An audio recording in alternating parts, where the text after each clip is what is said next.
మూవీలో కంటెంట్ ఎంత ఉందో చూపెట్టండి. బాహుబలిని దాటేస్తాం, ట్రిపుల్ దాటేస్తాం అంటే ఇంత.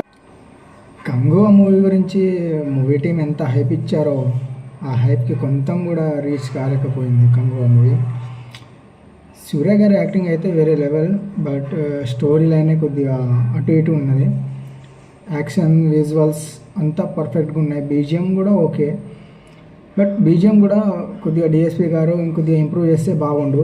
కంగువా మూవీ ఫస్ట్ హాఫ్ మొత్తం స్లోగా వెళ్తున్నట్టు ఉంటుంది. సరే సెకండ్ హాఫ్లో అయినా స్టోరీ లైన్ ఉంటుంది.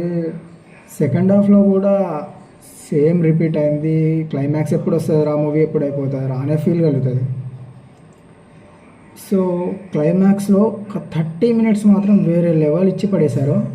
కాకపోతే మూవీ మొత్తం మీద ఒక 30 minutes కూర్చోబెట్టారు అంతే. ఫస్ట్ స్టార్టింగ్ నుంచి ఎండింగ్ వరకు, అంటే లాస్ట్ 30 minutes కాకుండా స్టార్టింగ్ నుంచి స్లోగా వెళ్ళింది. ఫస్ట్ హాఫ్లో ఒక సీన్ ఉంటుంది. ఆ ఒక్క సీన్కి అయితే గూస్ బంప్స్ వచ్చినాయి.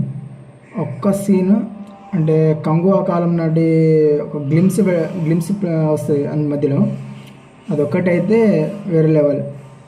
అయితే కంగువా మూవీ రిలీజ్కి ముందు మేకర్స్ ఏం చెప్పారు అంటే, మేము బాహుబలిని దాడుతాం, RRRని దాడుతాం అని వాళ్ళు వీళ్ళు. ఆ సినిమా ఈ సినిమా వేరే సినిమాల గురించి మనకు అవసరం లేదు.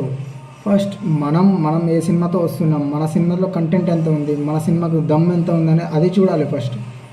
బాహుబలిని దాటేస్తాం, RRRని దాటేస్తాం అంటే ఇంతకుముందు తమిళ్లో కూడా చాలా మూవీస్ వచ్చాయి.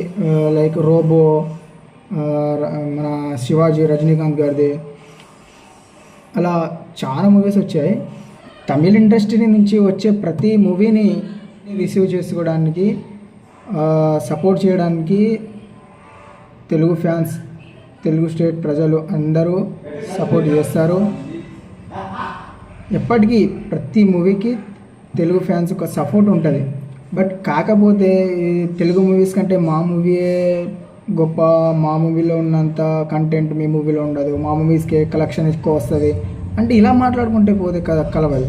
ఎందుకంటే మీ మూవీ రిలీజ్ చేయండి, మేము చూడడానికి సిద్ధంగా ఉన్నాం. అది కాకుండా మీ మూవీలో కంటెంట్ ఎంత ఉందో చూపెట్టండి. తెలుగు మూవీస్తో పోల్చకండి, ఎందుకంటే తెలుగు మూవీస్ని ఎప్పుడూ బీట్ చేసే అంత అది లేదు. కానీ బీట్ చేసే అంతలా మీరు తీయాలి. మూవీస్ తీసిన తర్వాత మాకు అర్థం అవ్వాలి, అరే ఈ మూవీస్లో ఇంత కంటెంట్ ఉందా అని. ఓకే ఫ్రెండ్స్, ఉంటాం మరి.